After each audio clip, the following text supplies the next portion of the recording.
योगः।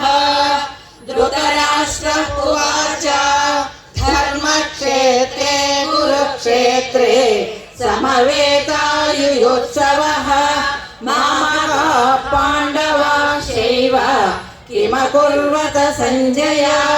सञ्जय उवाच रक्षितं पर्याप्तं त्विदमेतेषां बलं भीमाभिरक्षितम् हयग्रीव हि तस्य सञ्जनयन् हर्षं पुरुवृद्धः पितामहः सिंहनादं विनद्योच्चैः शङ्खं दद्मौ प्रतापवान्। ततः शङ्खाश्चभेर्यश्च पणवानकगोमुखाः सहसैवाभ्यहन्यन्त सशब्दस्तु मुलोऽभवत्। ततः श्वेतैर्हयैर्युक्ते महति स्यन्दने स्थितौ माधवः पाण्डवश्चैव दिव्यौ शङ्खौ प्रदद्मतुः।